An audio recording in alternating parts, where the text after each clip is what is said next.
Hello friends, welcome back to my YouTube channel. ನಿನ್ನ ಜೊತೆ ನನ್ನ ಕತೆ ಧಾರಾವಾಹಿಯ ಸೋಮವಾರದ ಸಂಚಿಕೆ ಬಗ್ಗೆ ಪೂರ್ತಿಯಾಗಿ ಮಾಹಿತಿನ ಕೊಡ್ತಿದ್ದೀನಿ. ಫ್ರೆಂಡ್ಸ್, ಇನ್ನು ಇಲ್ಲಿ ಶ್ರವಣ್ ಅವರು ಯೋಚನೆ ಮಾಡ್ಕೊಂಡು ಕೂತಿರ್ತಾರೆ. ಅದನ್ನು ನೋಡಿಬಿಟ್ಟು ಅಪ್ಪ ಕೋರ್ಟ್ಗೆ ಟೈಮ್ ಆಯಿತು ಅಂತ ಇಲ್ಲಿ ಮನಸ್ವಿನಿ ಅವರು ಬಂದು ಕರೀತಾರೆ. ಅದಕ್ಕೆ ಅವರು ಎದ್ದು ನಿಂತ್ಕೋತಾರೆ. ನಂತರ ಏನಪ್ಪ, ಯಾಕೆ ಯೋಚನೆ ಮಾಡ್ತಿದ್ದೀರಾ? ನಿಮಗೆ ಈ ಕೇಸ್ ಬಗ್ಗೆ ಆಗಿರೋ ಇನ್ಸಿಡೆಂಟ್ ಬಗ್ಗೆ ಭೂಮಿ ಮೇಲೆ ಏನಾದರೂ ಅನುಕಂಪ ಬಂದಿದೆಯಾ ಅಂತ ಕೇಳಿದಾಗ, ಹೌದು, ಅಂದರೆ ನನಗೆ ಭೂಮಿ ಮೇಲೆ ಅನುಕಂಪ ಇತ್ತು, ಬಟ್ ಅವಳು ನೀರಿನಾಗೆ ಬಿದ್ದಿದ್ಲಲ್ಲ ಆ ವಿಷಯವಾಗ ಅಷ್ಟೇ. ಅದು ಬಿಟ್ಟರೆ ಭೂಮಿ ಮೇಲೆ ನನಗೆ ಯಾವುದೇ ರೀತಿ ಅನುಕಂಪ ಆಗಲಿ ಬೇಜಾರಾಗಲಿ ಇಲ್ಲ. ಅದು ಅಲ್ಲದೆ ವೀರಣ್ಣ ಅವ್ರನ್ನ ಕೇಸ್ನ ನಾನು ತಗೋತಿರೋದು, ಅದಕ್ಕೂ ಆ ಭೂಮಿಗೂ ಏನೂ ಸಂಬಂಧ ಇಲ್ಲ. ಯಾವತ್ತಿದ್ರೂ ಕೂಡ ನ್ಯಾಯನೇ ಗೆಲ್ಲಬೇಕು ಅಷ್ಟೇ ಅಂತ ಹೇಳ್ತಿರ್ತಾರೆ. ಅದಕ್ಕೆ ಮನಸ್ವಿನಿ ಅವರು ನಮ್ಮ ಅಪ್ಪ ಅಂದರೆ ಹೀಗಿರಬೇಕು ಅಂತಾರೆ. ನಂತರ ಇಲ್ಲಿ ಶ್ರವಣ್ಣವ್ರ ರೂಮ್ಗೆ ಬಂದು ಕೋಟೆಲ್ಲ ಹಾಕ್ಕೊಂಡು ಬುಕ್ಕೆಲ್ಲ ಎತ್ಕೊಂಡು ಹೆಂಡತಿ ಫೋಟೋ ಹತ್ರ ಬಂದು, ಶಾರದಾ, ಇವತ್ತಿನಿಂದ ನನಗೆ 2ನೇ ಇನ್ನಿಂಗ್ ಸ್ಟಾರ್ಟ್ ಆಗಿದೆ. ಅಂದರೆ ನಾನು ಇವತ್ತಿನಿಂದ ಲಾಯರ್ ಆಗಿ ವರ್ಕ್ನ ಮಾಡ್ತಿದ್ದೀನಿ, ಒಳ್ಳೇದಾಗಲಿ ಅಂತ ನನಗೆ ಹರಿಸು ಅಂತ ಹೇಳಿ ಹೆಂಡತಿ ಫೋಟೋ ಮುಂದೆಗಡೆ ಬೇಡ್ಕೊಂಡು ಅಲ್ಲಿಂದ ಹೋಗ್ತಾರೆ. ಇನ್ನು ಅಜಿತ್ ಮತ್ತೆ ಭೂಮಿ ಕೆಳಗಡೆ ಬರ್ತಾರೆ. ಅಷ್ಟರಲ್ಲಿ ಅಲ್ಲಿಗೆ ದೇವಿಯಾನಿನೂ ಬರ್ತಾಳೆ. ದೇವಿಯಾನಿ ಮುಖ ನೋಡ್ಬಿಟ್ಟು ಅಜಿತ್ ಆ ಕಡೆ ಈ ಕಡೆ ನೋಡ್ತಾರೆ. ಆಮೇಲೆ ಗುಡ್ ಮಾರ್ನಿಂಗ್ ಅತ್ತೆ ಅಂತ ಹೇಳ್ತಾನೆ. ಗುಡ್ ಮಾರ್ನಿಂಗ್ ಕಂದ ಅಂತ ದೇವಿಯಾನಿಯವರು ಕೂಡ ಹೇಳ್ತಾರೆ. ಅಷ್ಟರಲ್ಲಿ ಅಲ್ಲಿಗೆ ಶ್ರವಣ್ ಮತ್ತು ಮನಸ್ವಿನಿ ಬರ್ತಾರೆ. ಅದನ್ನ ನೋಡ್ಬಿಟ್ಟು ಮನೆಯವರೆಲ್ಲರೂ ಶಾಕ್ ಆಗ್ತಾರೆ. ಅಷ್ಟರಲ್ಲಿ, ಏನೋ ಇದು ಮತ್ತೆ ನೀನು ಈ ಥರ ಗೆಟಪಲ್ಲಿ ಬಂದಿದ್ಯಾ ಅಂತ ಕೇಳಿದಾಗ, ಹೌದು, ನಾನು ಮತ್ತೆ ಲಾನ ಪ್ರಾಕ್ಟೀಸ್ ಮಾಡಬೇಕು ಅಂತ ಅಂದ್ಕೊಂಡಿದ್ದೀನಿ ಅಂತ ಇಲ್ಲಿ ಶ್ರವಣ್ ಅವ್ರು ಹೇಳ್ತಾರೆ. ಅದನ್ನು ಕೇಳಿ ಇಲ್ಲಿ ಅಜಿತ್ ಅವ್ರ ತಂದೆ ಹೇಳ್ತಾರೆ, ಹೌದಾ ಶ್ರವಣ, ತುಂಬ ಒಳ್ಳೇದು ಕಣೋ. ನೋಡು ಅಜಿತ್, ನಿಮ್ಮ ಮಾವ ಲಾಯರ್ ಆಗಿದ್ದಾಗ ತುಂಬಾ ಕೇಸಸ್ಗಳು ಬರ್ತಿತ್ತು, ಮನೆ ತುಂಬ ಕ್ಲೈಂಟ್ಸ್ಗಳು ಇರ್ತಿದ್ರು, ಜಾಗನೇ ಇರ್ತಿರ್ಲಿಲ್ಲ, ಯಾವಾಗಲೂ ಕೂಡ ಬ್ಯುಸಿ ಇರ್ತಿದ್ರು. ಇನ್ಮೇಲೆ ಕೂಡ ಅದೇ ರೀತಿ ಆಗುತ್ತೆ, ಒಳ್ಳೇದಾಗಲಿ ಕಣೋ ಅಂತ ಎಲ್ಲರೂ ಕೂಡ ಹೇಳ್ತಾರೆ. ಅಷ್ಟರಲ್ಲಿ ಇಲ್ಲಿ ಶ್ರವಣ ಅವ್ರು ಹೇಳ್ತಾರೆ, ಥ್ಯಾಂಕ್ ಯು ಬಾವ, ಥ್ಯಾಂಕ್ ಯು ಅಂತ ಹೇಳಿಬಿಟ್ಟು, ನಾನು ಯಾಕೆ ಲಾನ ಮತ್ತೆ ಪ್ರಾಕ್ಟೀಸ್ ಮಾಡ್ತಿದ್ದೀನಿ ಅಂತಂದರೆ, ಒಂದು 10 ಅಪರಾಧಿಗಳಿಗೆ ಶಿಕ್ಷೆ ಆಗದೇ ಇದ್ರೂ ಪರವಾಗಿಲ್ಲ, ಆದರೆ ಒಬ್ಬ ನಿರಪರಾಧಿಗೆ ಶಿಕ್ಷೆ ಆಗಬಾರ್ದು ಅಂತ ನಾನು ಅಂದ್ಕೊಂಡಿದ್ದೀನಿ. ಅದಕ್ಕೋಸ್ಕರ ಮತ್ತೆ ನಾನು ಲಾನ ಪ್ರಾಕ್ಟೀಸ್ ಮಾಡೋದಕ್ಕೆ ಅಂತ ಬಂದೆ ಅಂತ ಹೇಳ್ತಾನೆ. ಅದಕ್ಕೆ ಮನೆಯವರೆಲ್ಲರೂ ಕೂಡ ತುಂಬ ಸಂತೋಷ ಆಯಿತು ಅಂತ ಹೇಳ್ತಿರ್ತಾರೆ. ಅಷ್ಟರಲ್ಲಿ ಈ ಭೂಮಿ ಕೂಡ, ಹೌದು ಸಾಹೇಬ್ರೆ, ನೀವು ಯಾವಾಗಲೂ ಕೂಡ ನ್ಯಾಯ ಅಂತ ಅನ್ನೋರು, ನ್ಯಾಯದ ಬಗ್ಗೆ ತುಂಬಾ ಕಾಳಜಿನ ವಹಿಸ್ತೀರಾ. ನೀವು ನ್ಯಾಯದ ಪರ ಹೋರಾಡಿ, ಆ ನ್ಯಾಯ ದೇವತೆನೂ ತುಂಬಾ ಖುಷಿ ಪಡ್ತಾಳೆ. ನೀವು ತಗೊಳ್ಳೋ ಪ್ರತಿ ಕೇಸಲ್ಲೂ ಕೂಡ ನಿಮಗೆ ಗೆಲುವು ಸಿಕ್ಕಲಿ ಅಂತ ಭೂಮಿ ಹೇಳ್ತಾಳೆ. ಅದಕ್ಕೆ ಅದನ್ನು ಕೇಳಿಸ್ಕೊಂಡು ಶ್ರವಣ್ ಅವ್ರು ಹೇಳ್ತಾರೆ, ಹಾಗಾದ್ರೆ ನೀನು ಸೋಲ್ಬೇಕಾಗುತ್ತೆ, ಯಾಕಂತಂದರೆ ನಾನು ತಗೊಳ್ತಿರೋ ಮೊದಲನೇ ಕೇಸೇ ವೀರಣ್ಣ ಅವ್ರ ಕೇಸು, ನಿಮ್ಮ ತಾಯಿ ವಿರುದ್ಧವಾಗಿ ನಾನು ನ್ಯಾಯನ ಮಾಡ್ತಿದ್ದೀನಿ. ನಂತರ ಭೂಮಿಯು ಬಂದ್ಬಿಡ್ತಾಳೆ ಅಲ್ಲಿಂದ. ಅಜಿತ್ ಕೂಡ ಅವಳ ಹಿಂದೆನೇ ಬರ್ತಾರೆ. ಬಂದ್ಬಿಟ್ಟು ಕುತ್ಕೊಂಡಿರ್ತಾಳೆ. ಯಾಕೆ ಭೂಮಿ, ಏನಾಯಿತು ಅಂತ ಕೇಳಿದಾಗ, ಅಲ್ಲ ಸಾಹೇಬ್ರೆ, ನಾನು ದೊಡ್ಡ ಸಾಹೇಬ್ರಿಗೆ ನಮ್ಮ ಅಮ್ಮನ ಕೇಸನ್ನ ಕೊಟ್ಟಿದ್ದೆ, ಅವರು ಇದುವರೆಗೂ ಒಂದ್ಸಲಿನೂ ಕೂಡ ಬೇಲ್ನ ಕೊಡೋದಕ್ಕೆ ಆಗಲಿಲ್ಲ. ಹೆಂಗಾದ್ರೂ ಮಾಡಿ ಇವತ್ತು ಏನಾಗುತ್ತೆ ನೋಡಿಕೊಂಡು ಈ ದೊಡ್ಡ ಸಾಹೇಬ್ರಿಗೆ ನಮ್ಮ ಅಮ್ಮನ ಕೇಸನ್ನ ತಗೊಳ್ಳಿ ಅಂತ ರಿಕ್ವೆಸ್ಟ್ ಮಾತಾಡೋಣ ಅಂತ ಅಂದ್ಕೊಂಡಿದ್ದೆ. ಆದರೆ ಈಗ ನೋಡಿದ್ರೆ ಅವರು ನಮ್ಮ ಅಮ್ಮನ ವಿರುದ್ಧನೇ ಕೇಸನ್ನ ತಗೊಂಡಿದ್ದಾರೆ. ಅಕಸ್ಮಾತ್ ಏನಾದರೂ ನಮ್ಮ ಅಮ್ಮನಿಗೆ ಇವತ್ತು ಕೂಡ ಬೇಲ್ ಸಿಗದೆ ಯಾವತ್ತು ಬೇಲ್ ಸಿಗ್ತೇ ಅವ್ರು ಹೊರಗಡೆ ಬರದೇ ಇದ್ರೆ ಏನು ಮಾಡೋದು ಅಂತ ಭೂಮಿಯವರು ಹೊತ್ಕೊಂಡು ಕೇಳ್ತಾರೆ. ಅದಕ್ಕೆ ಅಜಿತ್ ಹೇಳ್ತಾನೆ, ಹೌದು ಭೂಮಿ, ನಾನು ಅಂದ್ಕೊಂಡಿದ್ದೆ ಇವರು ಕೇಸ್ ತಗೋತಾರೆ ಅಂತ, ಬಟ್ ಈ ಥರ ವಿರುದ್ಧವಾಗಿ ಕೇಸ್ನ ತಗೊಂಡಿದ್ದಾರೆ ಅಂತ ನನಗೆ ಗೊತ್ತಿರಲಿಲ್ಲ. ಅವರು ನೆನ್ನೆ ತನಕನೂ ಕೂಡ ಎಲ್ಲ ಇನ್ಸಿಡೆಂಟ್ನ ನೋಡಿ ನಿನ್ನ ಬಗ್ಗೆ ಅವ್ರಿಗೆ ಸಾಫ್ಟ್ ಕಾರ್ನರ್ ಇದೆ ಅಂತ ಅಂದ್ಕೊಂಡೆ, ಬಟ್ ಅವ್ರಿಗೆ ನಮ್ಮ ಮೇಲೆ ಇನ್ನೂ ಕೋಪ ಇದೆ, ದ್ವೇಷ ಇದೆ. ಅಶ್ವಿನಿ ಮನಸ್ವಿನಿ ಅಲ್ಲ ಅಂತ ಸಾಧಿಸೋಕೆ ಅಂತ ನಾನು ಹೊರಟಿದೆ. ಆ ವಿಚಾರವಾಗಿ ಅವರು ನಮ್ಮ ಮೇಲೆ ತುಂಬಾ ಕೋಪ ಮಾಡ್ಕೊಂಡಿದ್ದಾರೆ. ಅವ್ರ ಸೋಕಾಲ್ಡ್ ಮಗಳನ್ನ ನಾನು ಮನಸ್ವಿನಿ ಅಲ್ಲ ಅಂತ ಹೇಳಿದ್ನಲ್ಲ, ದೊಡ್ಡ ಫ್ರಾಡ್ ಅಂತ ಪ್ರೂವ್ ಮಾಡೋದಕ್ಕೆ ಹೊರಟಿದ್ನಲ್ಲ, ಅದಕ್ಕೆ ಅವರು ಈ ರೀತಿ ನಮ್ಮ ಮೇಲೆ ದ್ವೇಷನ ತೀರ್ಸ್ಕೊತಿದ್ದಾರೆ. ಇದಕ್ಕೆಲ್ಲ ಕಾರಣ ನಾನೇ ಭೂಮಿ, ನಾನು ಬಿಟ್ಟು ಬಾಣ ನಿನಗೆ ಬಂದು ತಾಕಿದೆ ಅಷ್ಟೇ ಅಂತ ಇಲ್ಲಿ ಹೇಳ್ತಾನೆ ಅಜಿತ್. ಅದಕ್ಕೆ ಭೂಮಿ, ಇಲ್ಲ ಸಾಹೇಬ್ರೆ, ನೀವು ನ್ಯಾಯದ ಪರ ಹೋರಾಡ್ತೀರಾ ಅಂದಮೇಲೆ ನಿಮ್ಮದು ಯಾವುದೇ ರೀತಿ ತಪ್ಪಿಲ್ಲ, ನೀವು ಸುಮ್ಮನೆ ಇರಿ, ಈ ಥರ ಎಲ್ಲ ಹೇಳಬೇಡಿ ಅಂತಾಳೆ. ಅದಕ್ಕೆ ಅಜಿತ್, ನೋಡು, ನಿನಗೆ ಆ ಶ್ರವಣ್ ಭಾವನ ಬಗ್ಗೆ ನಂಬಿಕೆ ಇದೆ, ನನ್ನ ಬಗ್ಗೆ ನಂಬಿಕೆ ಇಲ್ಲ. ನಾನು ನಿಮ್ಮ ಅಮ್ಮನ ಎಂಥ ದೊಡ್ಡ ಲಾಯರೇ ಬರಲಿ, ಅವರು ತಪ್ಪು ಮಾಡಿಲ್ಲ ಅಂತ ಹೇಳಿದ್ಮೇಲೆ ಅವರು ಬಿಡುಗಡೆ ಆಗೇ ಆಗುತ್ತೆ. ಎಂಥ ದೊಡ್ಡ ಸಾಕ್ಷಿನೇ ಬರಲಿ, ಎಂಥ ದೊಡ್ಡ ಲಾಯರೇ ಬರಲಿ, ಬಿಡುಗಡೆ ಮಾಡಿಸ್ತೀನಿ, ಬಿಡುಗಡೆ ಮಾಡಿಸೋ ಜವಾಬ್ದಾರಿ ನಂದು ಅಂತಾರೆ. ಇಲ್ಲಿ ಭೂಮಿ, ಅಲ್ಲ ಸಾಹೇಬ್ರೆ, ಇಲ್ಲಿ ದೊಡ್ಡ ಸಾಹೇಬ್ರು ನಮ್ಮ ಅಮ್ಮನ ಅಪರಾಧಿ ಅಂತ ಪ್ರೂವ್ ಮಾಡೋದಕ್ಕೆ 100 ಸಾಕ್ಷಿಗಳು ಸಿಗಬಹುದು, ಆದರೆ ನಮ್ಮ ಅಮ್ಮ ನಿರಪರಾಧಿ ಅಂತ ಹೇಳಿ ಅವ್ರನ್ನ ಬಿಡುಗಡೆ ಮಾಡಿಸೋದಕ್ಕೆ ನನ್ನ ಹತ್ರ ಇರೋದೇ ಒಂದೇ ಒಂದು ಸಾಕ್ಷಿ. ನಾನು ಅಕಸ್ಮಾತ್ ಏನಾದರೂ ನಮ್ಮ ಅಮ್ಮ ಅಪರಾಧಿ ಅಂತ ಪ್ರೂವ್ ಆಗಿಬಿಟ್ರೆ ನಾನು ನನ್ನ ಪ್ರಾಣನ ಕಳ್ಕೊಂಡ್ಬಿಡ್ತೀನಿ.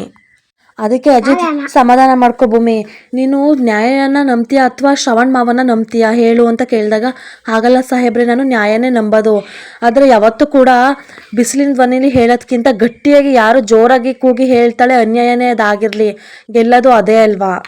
ಅವರು ಗಟ್ಟಿಯಾಗಿ ಕೂಗಿ ನಿಮ್ಮ ತಾಯಿನೇ ನಿರಪರಾಧಿ ಅಲ್ಲ ಅಪರಾಧಿ ಅಂತ ಹೇಳಿದ್ರೆ ಎಲ್ಲಿ ನ್ಯಾಯಾಲಯ ಒಪ್ಕೊಂಡ್ಬಿಡುತ್ತೋ ಅಂತ ಭಯ ಸಾಹೇಬ್ರೆ ಅಷ್ಟೇ ಅಂತ ಇಲ್ಲಿ ಭೂಮಿ ಗೋಳಾಡ್ತಿರ್ತಾಳೆ.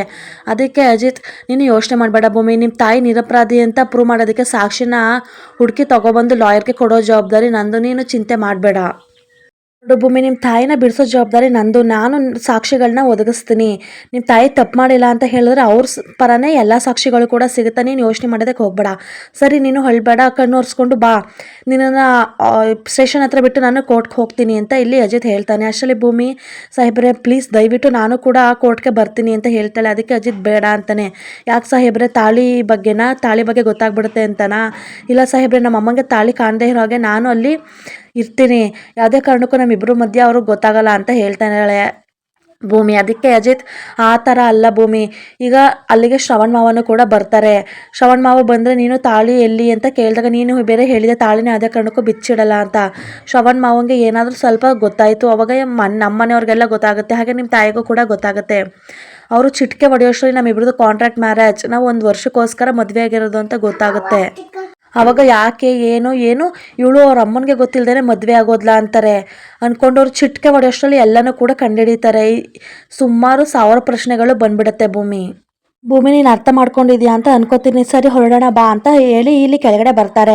ಅಷ್ಟೇ ಮನಸ್ವಿನಿ ಅವರು, ಅಜಿತ್ 1 ನಿಮಿಷ ಅಂದ್ಬಿಟ್ಟು ಸ್ವೀಟ್ನ ಕೊಡೋದಕ್ಕೆ ಹೋಗ್ತಾಳೆ. ಯಾಕೆ ಅಂತ ಕೇಳಿದಾಗ, ಅಪ್ಪ ಇವತ್ತು ಫಸ್ಟ್ ಟೈಮ್ ಕೋರ್ಟ್ಗೆ ಹೋಗ್ತಿದ್ದಾರೆ, ಅವ್ರೇನೇ ಆಗಲಿ ಗೆದ್ದು ಬರಲಿ ಅಂತ ಹೇಳಿ ಸ್ವೀಟ್ನ ನಾನು ಹಂಚ್ತಿದ್ದೀನಿ ಅಂತ ಹೇಳ್ತಾಳೆ. ಅದಕ್ಕೆ ಇಲ್ಲಿ ಅಜಿತ್ ಬೈತಾನೆ, ನೋಡು ನೀನು ಯಾವ ಉದ್ದೇಶ ಇಟ್ಕೊಂಡು ಮನೆಗೆ ಬಂದಿದ್ಯಾ ಅಂತ ನನಗೆ ಗೊತ್ತಿದೆ, ನೀನು ದೊಡ್ಡ ಫ್ರಾಡು. ಈಗ ನಿನ್ನ ಹಾಗೆ ನಿಮ್ಮ ತಲೆ ತುಂಬಿ ನಿಮ್ಮ ಅಪ್ಪನೂ ಕೂಡ ಇದೇ ಥರ ಆಡ್ತಿದ್ದಾರೆ, ನೀನು ಈಗ ಅದನ್ನು ನಮ್ಮ ಮುಂದೆಗಡೆ ಬಂದು ಸ್ವೀಟ್ ಇಟ್ಕೊಂಡು ಸೆಲೆಬ್ರೇಟ್ ಮಾಡ್ತಿದ್ಯಾ ಅಲ್ವಾ ಅಂತಾನೆ. ಆ್ಯಕ್ಚುಲಿ ಶ್ರವಣ್ ಅವರು, ಅಜಿತ್ ನಿನಗೆ ನನ್ನ ಮೇಲೆ ಜಿದ್ದಿದ್ರೆ ನನ್ನ ಹತ್ರ ಬಂದು ಮಾತಾಡು, ಅದ್ಬಿಟ್ಟು ನನ್ನ ಮಗಳ ಹತ್ರ ಈ ಥರ ಮಾತಾಡೋದಕ್ಕೆ ಎಷ್ಟು ಧೈರ್ಯ ನಿಂಗೆ ಅಂತ ಶ್ರವಣ್ ಅವರು ಕೇಳ್ತಾರೆ. ಅದಕ್ಕೆ ಅಜಿತ್ ಬಂದು, ಅಲ್ಲ ಮಾವ, ಭೂಮಿ ತಾಯಿ ಬಗ್ಗೆ ಏನು ತಿಳ್ಕೊಳ್ದೇನೆ ಏನು ಯೋಚನೆ ಮಾಡ್ದೇನೆ ಅವ್ರ ವಿರುದ್ಧ ನೀವು ಹೋರಾಡ್ತಾ ಇರಬೇಕಾದ್ರೆ ಸತ್ಯದ ಪರ ನ್ಯಾಯದ ಪರ ಹೋರಾಡೋ ನನಗೆ ಇನ್ನೆಷ್ಟು ಧೈರ್ಯ ಇರಬೇಕು. ಅದಕ್ಕೆ ಶ್ರವಣ್ ಅವ್ರು ಹೇಳ್ತಾರೆ, ನಿಮ್ಮ ಅತ್ತೆ ಭಾಗ್ಯಮ್ಮ ಇದಾರಲ್ಲ, ಅವ್ರು ಏನಾದ್ರೂ ನಿರಪರಾಧಿ ಆಗಿದ್ರೆ ಇಷ್ಟೊತ್ತಿಗೆ ಬೇಲ್ ಸಿಗ್ಬೇಕಿತ್ತಲ್ಲ ಅಂತ ಕೇಳ್ತಾನೆ. ಅದಕ್ಕೆ ಅಜಿತ್, ಬೇಲ್ ಸಿಕ್ಕಿಲ್ಲ ಅನ್ನೋ ಮಾತ್ರಕ್ಕೆ ಯಾರು ಕೂಡ ಅಪರಾಧಿಗಳಲ್ಲ, ಕೋರ್ಟು ಲಾಸ್ಟಲ್ಲಿ ನ್ಯಾಯನ ಕೊಡುತ್ತೆ, ಅವಾಗ ಅದು ಪ್ರೂವ್ ಆಗೋದು. ಯಾರೋ ಒಬ್ಬ ನಿರಪರಾಧಿ ಬೇಲ್ ತಗೊಂಡು ಆಚೆ ಬಂದ್ಬಿಟ್ಟು ಅವನು ಅಪರಾಧಿ ಆಗೋದಿಲ್ಲ, ಅಥವಾ ಒಬ್ಬ ಅಪರಾಧಿ ಬೇಲ್ ತಗೊಂಡು ಆಚೆ ಬಂದ್ರೆ ನಿರಪರಾಧಿ ಆಗೋದಿಲ್ಲ. ಅಷ್ಟೇ ಸಂಗೀತ ಅವರು, ಅಜಿತ್ ನಿಲ್ಸು, ಇದೇನು ಕೋರ್ಟ ಮನೇನ ಈ ರೀತಿ ಮಾತಾಡೋದಕ್ಕೆ ಅಂತ ಹೇಳ್ತಾಳೆ. ಅದಕ್ಕೆ ಸುಮ್ಮನೆ ಇರಮ್ಮ, ಗಟ್ಟಿಯಾಗಿ ಮಾತಾಡೋರ್ಗೊಂದು ನ್ಯಾಯ, ಟೀ ಮಾಡಿ ಸಾಫ್ಟಾಗಿ ಮಾತಾಡೋರ್ಗೆ ಇನ್ನೊಂದು ನ್ಯಾಯ, ನೀವು ಕಲ್ಸಿರೋದು ಅದೇ ಅಲ್ವಾ, ಎಲ್ಲೇ ಆಗಿರಲಿ ನ್ಯಾಯದ ಪರ ಮಾತಾಡಬೇಕು ಅಂತ ಹೇಳಿ ಅಜ್ಜಿ. ಅಜಿತ್ ಸಾಹೇಬ್ರೆ, ನೀವು ಸ್ವಲ್ಪ ಸುಮ್ಮನೆ ಇದ್ಬಿಡಿ, ದಯವಿಟ್ಟು ಏನು ಮಾತಾಡೋದಕ್ಕೆ ಅಂತ ಹೋಗಬೇಡಿ. ಈಗ ತಾನೇ ಮನೆ ವಾತಾವರಣ ಎಲ್ಲ ಹಾಳಾಗಿತ್ತು, ಇವಾಗ ಸ್ವಲ್ಪ ಸುಧಾರಿಸ್ತದೆ, ಮತ್ತೆ ನನ್ನಿಂದಾಗಿ ಈ ಮನೆ ವಾತಾವರಣ ಎಲ್ಲ ಹಾಳಾಗೋದು ಬೇಡ ಅಂತಾಳೆ. ಅಷ್ಟೇ ಶ್ರವಣ್ ಅವ್ರನ್ನ ನೋಡಿ, ದೊಡ್ಡ ಸಾಹೇಬ್ರೆ ಅದೇನೋ ಗೊತ್ತಿಲ್ಲ, ನಿಮ್ಮನ್ನು ನೋಡಿದಾಗೆಲ್ಲ ನನಗೆ ನಮ್ಮ ಅಪ್ಪನೇ ನೆನಪಾಗ್ತಾರೆ, ನೀವು ನಮ್ಮ ಅಪ್ಪನ ಸ್ಥಾನನ ತುಂಬಿದ್ರಿ ಅಂತ ನನಗೆ ಯಾವಾಗಲೂ ಕೂಡ ಅನಿಸ್ತಾ ಬಂತು. ಹಿಂದೆ ಎಲ್ಲ ನೀವು ಕೂಡ ನನ್ನ ಮಗಳೇ ಅಂತ ಕರಿತಿದ್ರಿ, ನೀವು ನಮ್ಮ ಅಪ್ಪನ ಸ್ಥಾನನ ತುಂಬ್ತಿದ್ರಿ. ನಮ್ಮ ಅಪ್ಪ ಸತ್ತಾಗ ನಮ್ಮ ಅಪ್ಪಂಗೆ ಕೊಳ್ಳಿ ಇಡೋ ಟೈಮಲ್ಲಿ ಕೂಡ ನಾನು ಭುಜ ಹಿಡ್ಕೊಂಡು ನಿಂತಿದ್ರಿ. ಅವಾಗ ನಮ್ಮ ಅಪ್ಪ ನನಗೆ ಧೈರ್ಯ ಹೇಳ್ತಿದ್ದಾರೆ, ನಮ್ಮ ಅಪ್ಪ ವಾಪಸ್ ಬಂದರು ಅಂತ ನನಗೆ ಅನಿಸ್ತು. ನಂತರ ಟೀ ಅಂಗಡಿ ನಂದು ಸುಟ್ಟೋದಾಗ ನೀವು ನನಗೆ ಹೊಸ ಟೀ ಅಂಗಡಿನ ಹಾಕ್ಕೊಟ್ರಿ. ನಮ್ಮ ಅಪ್ಪ ಯಾವಾಗ ಹೊಸ ಟೀ ಅಂಗಡಿನ ಹಾಕ್ಕೊಟ್ಟಿದ್ರು ಅದಕ್ಕಿಂತ ಡಬ್ಬಲ್ ಖುಷಿ ನನಗೆ ಆ ಟೈಮಲ್ಲಿ ಆಗಿತ್ತು. ನಮ್ಮ ತಂದೆನ ಆ ದೇವರು ಕಿತ್ಕೊಂಡ್ಬಿಟ್ಟ, ಆ ಜಾಗನ ನೀವು ತುಂಬ್ತಿದ್ದೀರಾ ಅಂತ ನಾನು ಅಂದ್ಕೊಂಡೆ. ಆದರೆ ಅದು ಹೇಗೆ ದೊಡ್ಡ ಸಾಹೇಬ್ರೆ, ನಿಮ್ಮ ಅಳಿಯನ್ನ ಮದುವೆ ಆದ ತಕ್ಷಣ ಅದೆಲ್ಲ ದ್ವೇಷಕ್ಕೆ ತಿರುಗಿಬಿಡ್ತು. ನೋಡಿ ದೊಡ್ಡ ಸಾಹೇಬ್ರೆ, ನೀವು ಮತ್ತೆ ಲಾಯರ್ ಆಗಿ ಬಂದಿದ್ದೀರಾ, ನೀವು ಈ ಕೇಸನ್ನ ತಗೊಂಡ್ರೆ ಎಲ್ಲಿ ನಮ್ಮಮ್ಮ ನನ್ನಿಂದ ದೂರ ಆಗ್ಬಿಡ್ತಾರೋ ಅಂತ ಭಯ ಆಗುತ್ತೆ. ನೀವು ನ್ಯಾಯ ನೀತಿ ನಿಷ್ಠೆಯಿಂದ ಅಂತ ಯಾವಾಗಲೂ ಕೂಡ ಅದ್ರ ಬಗ್ಗೆನೇ ಹೋರಾಡ್ತೀರಾ ಅಂತ ನಂಗೆ ಗೊತ್ತು. ಆದರೂ ಕೂಡ ನಿಮ್ಮಿಂದ ಎಲ್ಲಿ ನಮ್ಮಮ್ಮ ನನಗೆ ದೂರ ಆಗ್ಬಿಡ್ತಾರೆ ಅಂತ ಭಯ ಆಗ್ತಿದೆ. ನನಗಿರೋದು ನಮ್ಮಮ್ಮ ಒಬ್ಬರೇ, ದಯವಿಟ್ಟು ನಮ್ಮಮ್ಮನ ಕೇಸ್ನ ನೀವು ದೂರ ಸರಿದ್ಬಿಡಿ, ನಿಮ್ಮ ಕೈ ಮುಗಿದು ಬೇಡ್ಕೋತೀನಿ, ನಿಮ್ಮ ಕಾಲಿಗೆ ಬೇಕಾದರೂ ಹಿಡ್ಕೋತೀನಿ ಅಂತ ಭೂಮಿ ಹೋಗಿ ಶ್ರವಣ್ ಅವ್ರ ಕಾಲನ್ನ ಹಿಡ್ಕೊತಾಳೆ. ಅಷ್ಟರಲ್ಲಿ ಸಂಗೀತ ಅವರು ಅದನ್ನ ನೋಡ್ಬಿಟ್ಟು, ದಯವಿಟ್ಟು ಕಣೋ ಈ ಕೇಸಿಂದ ಹಿಂದೆ ಸರಿದ್ಬಿಡೋ, ನೀನು ನ್ಯಾಯ ನೀತಿ ಅಂತ ಮಾತಾಡಬೇಕು, ನೀನು ಕೇಸ್ಗಳನ್ನ ಗೆಲ್ಲಬೇಕು ಅಂತ ಹೇಳಿದ್ರೆ ಸಾಕಷ್ಟು ಕೇಸ್ಗಳು ಇದ್ದಾವೆ, ಆದರೆ ಈ ಕೇಸ್ ಬೇಡ ಕಣೋ ಶ್ರವಣ, ಈ ಕೇಸಿಂದ ದೂರ ಬಂದ್ಬಿಡೋ. ನನ್ನ ಸೊಸೆ ನೋಡು ಎಷ್ಟು ಅಳ್ತಿದ್ದಾಳೆ, ನಿನ್ನ ಕಾಲೆಲ್ಲ ಹಿಡ್ಕೊಂಡು ಬೇಡ್ಕೊತಿದ್ದಾಳೆ, ದಯವಿಟ್ಟು ಅವಳು ಹೇಳೋದನ್ನ ಕೇಳೋ. ಇನ್ನು ಶ್ರವಣ್ ಅವರು ಭೂಮಿ ಮತ್ತು ಶ್ರವಣ್ ಮಧ್ಯೆ ಇದ್ದ ಬಾಂಧವ್ಯನ ನೆನಪು ಮಾಡಿಕೊಂಡು ಅದನ್ನು ಯೋಚನೆ ಮಾಡ್ತಿರ್ತಾರೆ. ಫ್ರೆಂಡ್ಸ್, ಇವತ್ತಿನ ಎಪಿಸೋಡ್ ಇಲ್ಲಿಗೆ ಮುಗಿಸ್ತಾ ಇದ್ದೀನಿ. ಮುಂದಿನ ಎಪಿಸೋಡ್ ಅನ್ನಕ್ಕೆ ಬರ್ತೀನಿ. ಈಗ ಶ್ರವಣ್ ಅವರ ಕೇಸ್ನ ತಗೋತಾರಾ ಅಥವಾ ಭೂಮಿಗೋಸ್ಕರ ಅಲ್ಲೇ ಕೈ ಬಿಡ್ತಾರಾ, ಅಜಿತ್ ಏನು ಮಾಡ್ತಾನೆ ಅನ್ನೋದೆಲ್ಲ ನಾನು ಮುಂದಿನ ಸಂಚಿಕೆಯಲ್ಲಿ ತಿಳಿಸ್ಕೊಡ್ತೀನಿ. ಸೊ ನೋಡ್ತಾ ಇರಿ, ಪ್ಲೀಸು ಸಬ್ಸ್ಕ್ರೈಬ್ ಅಂತ ಹೇಳ್ತಾ ಥ್ಯಾಂಕ್ ಯು ಫಾರ್ ವಾಚಿಂಗ್.